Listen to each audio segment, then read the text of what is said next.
거리를 걷다 보면 그 건설 중인 건물 외벽을 둘러싸고 있는 복잡한 철골 그물망을 흔히 보게 되잖아요. 겉보기엔 그냥 쇠기둥들을 임시로 엮어놓은 거대한 정글짐처럼 보일 수 있어요. 하지만 그 철골 구조물 안으로 시선을 조금만 더 깊이 들어가 보면요. 이야기가 완전히 달라집니다. 오늘 이 심층 탐구의 미션은 아주 명확합니다. 네, 어떤 걸까요? 건설 현장의 뼈대이자 생명줄인 이 비계가 도대체 어떤 정교한 설치 기준 그리고 숫자의 법칙으로 이루어져 있는지 처음부터 끝까지 빠짐없이 해보해 보는 겁니다. 아, 좋습니다. 아주 기대가 되네요. 네, 자 본격적으로 파헤쳐볼까요? 네, 일단 건설의 가장 기본이 되는 강관비계, 그러니까 쇠파이프를 조립해 만드는 구조물부터 짚어놓죠. 방금 수학과 물리학이라고 표현하셨는데 사실 비계를 설치하는 건 오차를 허용하지 않는 철저한 숫자의 법칙의 지배를 받거든요. 아무렇게나 파이프를 교차시키는 게 아니라는 거죠. 가로로 길게 지나가는 띠장 방향은 1.85m 이하, 건물 쪽으로 들어가는 세로 깊이인 장선 방향은 1.5m 이하? 네, 그리고 위아래 간격은 2.0m 이하로 딱 정해져 있죠. 근데 여기서 궁금한 게요. 왜 하필 1.85m, 1.5m일까요? 딱 떨어지게 2m, 3m로 하면 계산하기도 편할 텐데 말이죠. 아, 그게 되게 재미있는 포인트인데요. 이 숫자들은 기계가 아니라 철저히 인간의 신체를 기준으로 도출된 값입니다. 아, 사람 몸집에 맞춘 거라고요? 네네. 비계 위에서 일하는 작업자의 평균적인 키, 양팔을 벌렸을 때의 작업 반경, 그리고 자재를 들고 이동할 수 있는 보폭의 한계를 물리학적으로 계산한 거죠. 아하, 이게 너무 촘촘하면 자재로 옮기거나 망치질을 할 공간이 아예 안 나오고요. 반대로 너무 넓으면 발판이 하중을 견디지 못하고 휘어버리게 되거든요. 그러니까 1.85m, 1.5m라는 수치는 허공에 짓는 3D 좌표계이면서 동시에 인간의 몸에 딱 맞춘 맞춤형 공간이라는 거네요. 정확합니다. 다만 선박이나 보트를 건조할 때는 예외적으로 2.7m까지 허용한다는 조항도 있는데요. 그건 배를 만들 때 들어가는 철판이라 부품들이 워낙 거대하니까 작업 공간을 더 넓게 열어주는 거겠죠. 맞아요. 예외 규정조차도 작업의 특성과 물리적 크기를 반영한 결과인 셈이죠. 근데 이 3D 좌표계를 밑에서부터 위로 계속 쌓아 올리다 보면요. 아주 특이한 한계점이 하나 등장하더라고요. 비계의 제일 윗부분에서 밑으로 정확히 31m가 되는 지점이요. 아, 31m 규정이요. 아주 중요한 부분입니다. 이 31m 지점 아래부터는 무조건 기둥을 강관 2개로 묶어서 세워야 한다는 규정이잖아요. 이거야말로 물리학 냄새가 강하게 나는데 왜 하필 31m인가요? 이게 그 지점을 넘어가면 물리적으로 아주 위험한 일이 발생하기 때문입니다. 여기서 좌골 현상이라는 물리적 개념을 좀 이해하셔야 하는데요. 좌굴이요? 한자가 좀 어려운데요. 쉽게 말해서 비계 꼭대기에서부터 아래로 내려올수록 기둥 하나가 감당해야 하는 누적 하중이 기하급수적으로 커지잖아요. 쇠파이프 자체의 무게, 철제 발판들, 작업자 체중, 자재 무게가 전부 맨 아래 기중으로 쏠리는 거죠. 마치 바닷속 깊이 잠수할수록 수압이 엄청나게 강해지는 것처럼요. 맨 아래 파이프는 위에 쌓인 31m어치의 중력을 온몸으로 받고 있는 거네요. 그렇죠. 근데 이 길쭉한 쇠파이프가 수직으로 엄청난 압력을 받으면 깡통이 위아래로 찌그러지듯 납작해지는 게 아닙니다. 얇은 플라스틱 자 양끝을 잡고 꾹 누르면 어떻게 되죠? 자가 옆으로 둥글게 툭 튀어나오면서 휘어버리죠. 맞습니다. 그게 바로 좌굴입니다. 위에서 31m 지점이 바로 일반적인 단일강관이 이 좌굴 현상을 일으키며 무너지기 직전의 한계점, 즉 티핑 포인트에 도달하는 순간인 겁니다. 그래서 파이프가 옆으로 활처럼 휘면서 튕겨나가는 현상을 막기 위해 그 한계점 밑으로는 아예 파이프 2개를 단단히 묶어버리는 거군요. 네, 강도를 2배로 늘리고 하중을 분산시키는 거죠. 적재 하중 규정도 같은 맥락이겠네요. 기둥과 기둥 사이 적재 하중은 400kg을 초과해서는 안 된다고 명시되어 있던데요. 맞습니다. 시멘트 10포대 정도의 무게인데 이걸 넘기면 발판을 지탱하는 뼈대 자체가 버티지 못한다는 거죠. 중력에 대항하는 구조물 스스로의 한계치를 명확히 그어놓은 겁니다. 자, 이렇게 자체적인 뼈대문 튼튼하게 세웠습니다. 파이프도 2개씩 묶고 하중도 400kg 이하로 맞췄어요. 근데 아무리 뼈대가 튼튼해도 허공에 서 있는 이 거대한 쇳덩어리가 땅에 제대로 고정되어 있지 않으면 강풍 불 때 통째로 넘어가지 않겠습니까? 아주 좋은 지적입니다. 그래서 비계의 구조만큼이나 중요한 게 바로 연결과 고정의 과학입니다. 고정하는 거요? 네, 가장 먼저 바닥을 봐야 하는데요. 흙바닥이나 아스팔트 위에 얇은 파이프가 그대로 닿아 있으면 무거운 하중을 받았을 때 파이프가 땅속으로 푹 파고들게 되거든요. 아, 면적이 좁으니까요. 그렇죠.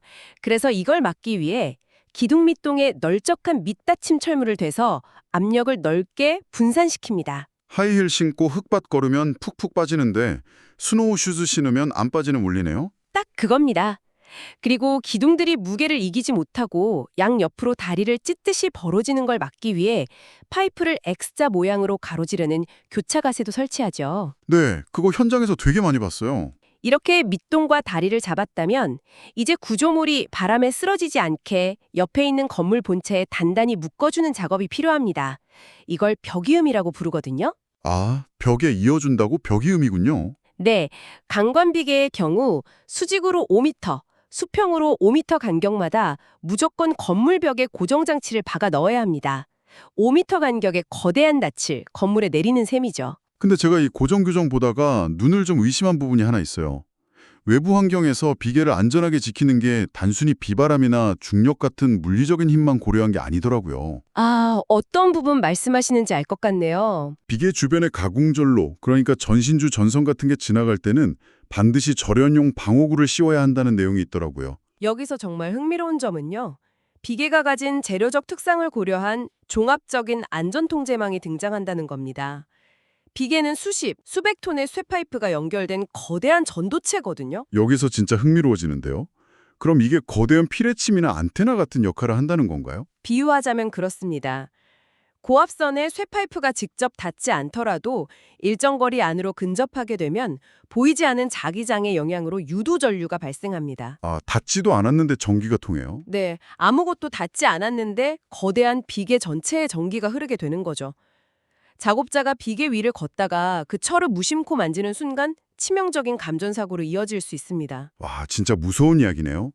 안전설계라는 건 눈에 보이는 붕괴뿐만 아니라 눈에 보이지 않는 전자기적 위험까지 완벽하게 차단해야 비로소 완성된다는 거군요. 맞습니다. 근데 모든 공사 현장이 똑같이 네모 반듯하고 평평한 게 아니잖아요. 그래서 이 비계라는 녀석도 작업 목적이나 주변 환경에 따라 무슨 생물처럼 형태를 진화시키더라고요. 표현이 멋진데요? 맞습니다. 특수비계들이죠. 대표적으로 아파트나 대형 건축물에 많이 쓰이는 강관틀 비계가 있습니다. 강관틀 비계요? 그건 뭐가 다른가요? 이건 낱개 파이프를 현장에서 이리저리 엮는 게 아니고요. 공장에서 아예 사각형 모양의 넓은 틀을 용접해 만들어 와서 그걸 블록처럼 위로 쌓아 올리는 방식입니다. 5층 이내마다 수평제도 설치해야 하고요. 아, 뼈대 자체가 넓은 틀로 바뀌니까 아까 말한 일반 비계랑 숫자 규정도 확 달라지더라고요. 높이가 20m를 넘어가면 주틀 간격을 1.8m 이하로 촘촘하게 좁혀야 하고요. 그래서 건물벽에 고정하는 벽의 간격도 수직 6m, 수평 8m로 일반 비계랑은 다르게 적용되더라고요. 더 재미있는 건 폭이 4m 이하로 좁은데 눕히는 10m를 넘어갈 때였어요. 네, 비율적으로 아주 불안정한 상태죠. 좁고 높으니까요. 그래서 10m를 넘어설 때마다 바깥쪽에서 옆구리를 받쳐주는 버팀 기둥을 추가로 세워야 하잖아요. 마치 넘어져가는 책에 북엔드 받쳐두는 것처럼요. 아주 정확한 비유입니다. 근데 제가 여러 비계 형태를 보면서 진짜 상상만 해도 땀이 났던 건 바퀴가 달려있는 이동식 비계였어요. 건물을 지을 때 벽에 고정할 수가 없어서 밀고 다니며 작업하는 형태인데 이게 바퀴 달린 거대한 쇼핑카트 꼭대기에서 까치발 들고 일하는 거랑 뭐가 다를까 싶더라고요. 와, 아주 적절하면서도 섬뜩한 비유네요. 벽에 묶어두는 벽의음을 할 수 없다는 건 결국 구조적 안정성을 포기하는 대가로 기동성을 얻었다는 뜻이죠. 그래서 규정이 뼈저리게 엄격합니다. 네, 바퀴가 제멋대로 굴러가지 않게 브레이크랑 쐐기로 고정하는 건 진짜 기본 중에 기본이고요. 카트가 옆으로 쓰러지지 않게 거미줄처럼 다리를 바깥으로 쭉 뻗어 지탱하는 아웃트리거를 무조건 설치해야 합니다. 제일 꼭대기 작업장에는 몸이 떨어지지 않게 안전 난간이 필수고요. 오르내릴 승강용 사다리도 내부에 있어야 하죠. 특히 최대 적재 하중이 250kg 이하로 일반 비계보다 훨씬 적잖아요. 성인 남성 2~3명 올라가면 끝나는 무게예요. 아웃트리거 없이 이동식 비계에 올라가거나 제한 하중을 넘기는 건 사실상 중력 법칙에 도전하는 자살행위입니다. 맞아요. 그리고 최근 대규모 건설 현장에서 가장 각광받는 형태가 하나 더 있죠. 바로 시스템 비계입니다. 아, 시스템 비계요. 이건 기둥과 수평재, 그리고 대각선으로 지탱하는 가세재를 규격에 맞춰 제작한 다음에요. 현장에서는 마치 레고 블럭을 조립하듯 정해진 연결부에 직각으로 찰칵찰칵 끼워 맞추기만 하면 되는 방식이에요. 밑받침 철물과 수직 기둥이 겹치는 길이는 전체 길이의 3분의 1 이상이 되어야 한다는 등 조립의 치수 자체가 시스템적으로 통제됩니다. 와, 레고 블록처럼 구조적으로 딱 맞물리니까 아까 본 비계들보다 훨씬 튼튼하고 안전해 보이네요. 근데 규정을 들여다보다가 제가 조금 갸우뚱했어요. 어떤 부분에서요? 이 시스템 비계는 구조적인 치수뿐만 아니라 유독 작업자들의 행동 수칙을 강박적일 정도로 강조하고 있더라고요.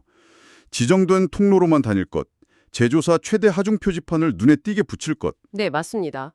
그리고 가장 눈에 띄는 게 위아래 동시 작업 절대 금지 규정이었어요. 이렇게 튼튼한 시스템 아닌데 굳이 행동까지 제한할 필요가 있나요? 시스템 비계가 규격화되어 있어서 뼈대 자체는 가장 안전할지 모릅니다. 하지만 결국 그 위를 걸어 다니고 망치를 휘두르는 건 예측 불가능한 인간이잖아요. 그렇죠. 3층 발판에서 작업하던 사람이 실수로 무거운 렌치나 볼트를 하나 떨어뜨렸다고 가정해 봅시다. 만약 수직으로 같은 선상 아래인 1층에서 다른 사람이 동시에 작업을 하고 있다면 어떻게 될까요? 아, 수십 미터 위에서 떨어지는 쇠붙이는 중력과 속도가 붙어서 총알이나 다름없는 흉기가 되겠네요. 그렇습니다. 시스템이 구조적 붕괴를 막아줄 수는 있어도 떨어지는 물건으로부터 인간을 지켜주진 못하죠. 결국 완벽한 구조물을 세우는 것만으로는 부족하고 그 공간 안에서 일어나는 인간의 실수와 돌발 행동까지 통제해야 최종적인 안전이 완성된다는 것을 이 동시작업 금지 규정이 증명하는 겁니다. 그럼 거대한 외부 공사장을 벗어나서 이제 시선을 우리 일상 속으로 살짝 돌려볼까요? 네, 좋죠.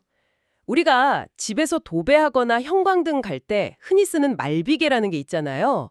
사다리 2개 벌려놓고 그 위에 널빤지 얹어놓는 형태요. 네, 아주 친숙한 도구죠. 하지만 이건 역시 엄연한 가설 구조물이기 때문에 규제가 만만치 않습니다. 미끄럼 방지 장치는 기본이고요. 발판 양쪽 끝 모서리에 서서 작업하면 지렛대 원리 때문에 널빤지가 뒤집히면서 추락하니까 끝부분에 서지 말라는 명시적 규정이 있더라고요. 맞아. 다리가 벌어지는 각도는 75도 이하를 유지해야 하고 다리가 무게에 짓눌려 옆으로 찢어지는 걸 막기 위해 보조부재를 반드시 걸어둬야 합니다. 특히 높이가 2m를 초과하면 발을 딛는 발판의 폭은 최소 40cm 이상 넓게 확보해야 하죠. 건물 철골에 매달아서 사용하는 걸침 비계의 경우도 마찬가지 아닌가요? 네, 매달림 부재가 견딜 수 있는 하중의 여유분, 즉 안전율이 무조건 4 이상이어야 합니다. 예상 하중보다 4배 이상 튼튼한 자재를 쓰라는 거죠. 근데 이런 복잡한 구조나 치수 규정들도 중요하지만 제가 자료 보면서 정말 소름 돋았던 부분을 따로 있었어요. 오, 어떤 거죠? 바로 이 구조물들을 구성하는 재료 자체에 보이지 않는 노후화를 규제하는 대목이었어요. 아무리 설계를 기가 막히게 하고 레고 블럭처럼 완벽하게 조립해도 파이프나 체인 자체가 사과 있으면 다 끝나는 거잖아요. 비계를 공중에 매달아서 사용하는 달기 체인이나 와이어 로프의 사용 금지, 그러니까 폐기 기준을 보면 그 엄격함에 진짜 혀를 내두르게 되죠. 네, 달기 체인은 처음 제조됐을 때보다 길이가 5% 이상 늘어났거나 체인 링 단면 지름이 10% 이상 감소하면 당장 폐기해야 한다고 나오고요. 철선들을 꼬아서 만든 와이어 로프는 꼬임 한 가닥, 즉 소선이 10% 이상 끊어졌거나 전체 지름이 7%를 초과해서 얇아지면 절대 사용 금지입니다. 전문가님, 여기서 제가 현장 작업자의 입장이 되어서 솔직하게 반론을 하나 제기해 보겠습니다. 네, 해보시죠. 현장에서는 먼지 날리고 소음 울리고 시간은 촉박하게 돌아가잖아요. 그 정신없는 와중에 체인 길이가 5% 늘어났는지 와이어 지름이 7% 줄었는지 눈으로 쓱 보고 파악하는 게 물리적으로 가능합니까? 7%면 정말 미세한 차이인데 이건 너무 비현실적인 탁상공론 숫자 아닌가요? 이걸 더 큰 맥락과 연결해 보면요. 오히려 그 반대입니다. 그 비현실성처럼 보이는 미세한 숫자들이야말로 이 규제의 핵심 철학을 대변하거든요. 비현실적인 게 규제의 철학이라고요? 방금 말씀하신 대로 인간의 육안으로는 절대 5%나 7%의 마모를 정확히 잡아낼 수 없습니다. 규정을 만든 사람들도 그걸 알아요. 아, 알아요? 네, 바로 그렇기 때문에 작업자의 눈대중이나 경험에 의존하지 말라는 뜻입니다. 어제 썼는데 멀쩡했어. 눈으로 대충 봐서 튼튼해 보이네. 그냥 쓰자. 이런 식의 직관을 원천 차단하는 거죠. 아, 그러니까 육안으로 안 보이니까 무조건 측정 도구를 가져오란 소리군요. 맞습니다. 작업 시작 전에 버니어 캘리퍼스나 줄자 같은 정밀 계측 도구를 가져와서 철저하게 측정하고 기록하는 정기 점검 프로토콜을 법으로 강제하는 장치입니다. 인간의 직관을 완전히 배제하고 오직 객관적인 수치와 데이터로만 장비와 작업자의 생사를 결정하라는 지독한 엄격성이 담긴 거죠. 그럼 이렇게 부품 하나하나까지 의심하며 만들어지는 비계 구조물이 가장 취약해지는 순간? 사고가 가장 많이 일어나는 마의 시간대는 언제일까요? 아무래도 다 지어져서 작업할 때보다는 조립과 해체 과정이겠죠. 맞아요. 이 뼈대들이 서로 엉성하게 붙어있는 처음 조립될 때와 마지막에 해체될 때인 것 같습니다. 관련 매뉴얼에서도 이 순간을 위한 특별 수칙을 굉장히 꼼꼼하게 다루고 있더라고요. 조립, 해체, 그리고 형태를 변경하는 시기가 구조적 안정성이 가장 떨어지는 때니까요. 특히 높이가 5m 이상일 때는 작업자들끼리 임의로 진행해선 안 되고요. 무조건 관리 감독자의 지휘 아래 움직여야 합니다. 비나 눈이 오거나 바람이 세게 부는 악천후 시에는 즉각 작업을 중지해야 하고 떨어지는 자재에 다치지 않게 하부에는 출입금지 구역을 설정해야 하죠. 위에서 아래로 파이프나 부품 내릴 때도 귀찮다고 밑으로 휙휙 던지는 건 자살행위입니다. 무조건 밧줄인 달줄이나 자루 형태의 달포대를 이용해서 안전하게 묶어 승강시켜야 합니다. 그래서 이게 다 무슨 의미일까요?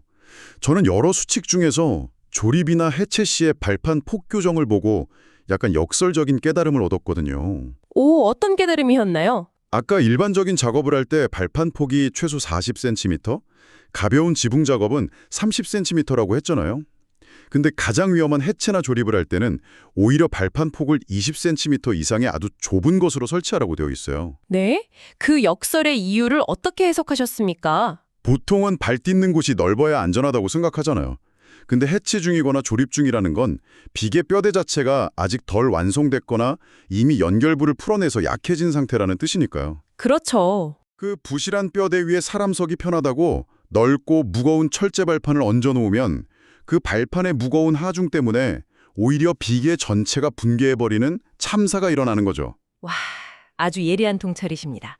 작업자가 발을 디딜 수 있는 최소한의 좁은 너비인 20cm만 남기고 구조물이 버텨야 할 무게를 극단적으로 줄여버리는 거죠. 작업자 발 편한 것보다 구조 전체 붕괴를 막는 게 절대적인 우선순위라는 역설적이지만 너무 타당한 안전의 원리네요. 물론 이때 작업자는 생명줄인 안전대를 필수로 착용해야 하고요. 네, 전체의 생존을 위해 부분의 편의를 희생하는 구조 역학의 묘미죠. 자, 이제 이 모든 복잡한 과정을 아우르는 핵심 확인 단계로 넘어가 보겠습니다. 네, 비계를 조립하거나 형태를 변경한 후 본격적인 작업을 시작하기 전에 현장에서 무조건 확인해야 하는 작업 시작 전 점검 사항 5가지가 매뉴얼에 명시되어 있죠. 이 5가지 체크리스트는 진짜 달달 외워야 할 정도로 중요해 보이더라고요. 제가 한번 읊어볼게요. 첫째, 파이프와 파이프를 잇는 연결부나 접속부가 풀리지 않았는지 확인한다. 네, 둘째, 그 연결 재료나 부속 철물의 손상이나 부식은 없는지 본다. 중요하죠. 셋째, 사람이 딛고 살 발판 재료가 부서지지 않았고 덜컹거림 없이 잘 걸려 있는지 확인한다. 넷째, 손으로 잡거나 몸을 기댈 손잡이, 즉 안전난간이 떨어져 나가지 않았는지 점검한다. 마지막 5번째는요. 마지막 다섯째, 이 거대한 비계를 떠받치고 있는 맨 밑바닥 기둥이 땅으로 침하되거나 찌그러지거나 흔들리지 않는지 살핀다. 로프로 매달았다면 부착 상태까지. 이렇게 딱 5단계입니다. 있습니다. 아주 치밀하고 논리적인 바텀업, 즉 상향식 확인 과정을 거치고 있어요. 상향식이요? 밑에서 위로 올라간다는 건가요? 네. 맨 처음엔 구조물을 형성하는 가장 작은 점이자 뼈대인 연결부와 철물의 튼튼함을 봅니다. 그 기초가 안전하다고 판단되면 그 위에 얹어지는 면, 즉 작업자가 직접 발을 딛는 발판을 보죠. 아, 점 다음에는 면이네요. 발밑이 안전하면 시선을 위로 올려서 손으로 잡고 몸을 의지하는 손잡이와 난간을 확인하고요. 그리고 마지막으로 시야를 확 줌아웃해서 이 모든 걸 떠받치고 있는 거대한 기둥, 전체의 침하나 흔들림이라는 거시적 안정성을 점검하는 겁니다. 와, 점, 선, 면, 그리고 전체 입체 공간으로 시야를 확장해 나가는 거네요. 오늘 이 심층 탐구를 통해 무미건조해 보였던 복잡한 숫자와 규정들의 이면을 하나하나 뜯어봤습니다. 청취자 여러분도 이제 길을 걷다 공사 현장 외벽에 쳐진 비계를 보시게 되면 느낌이 완전히 다를 거예요. 아, 분명히 그러실 겁니다. 저 얇은 쇠파이프 하나하나가 31m 아래의 좌글 현상을 견뎌내고 5m 간격으로 건물벽을 꽉 움켜쥐고 보이지 않는 유도 전류를 차단하면서 허공에 떠있는 작업자들의 생명을 필사적으로 지켜내고 있는 치열한 전장이라는 걸 느끼실 수 있을 겁니다. 오늘 복잡한 법규와 숫자들을 이해하시느라 정말 고생 많으셨습니다. 여러분의 합격을 진심으로 응원합니다.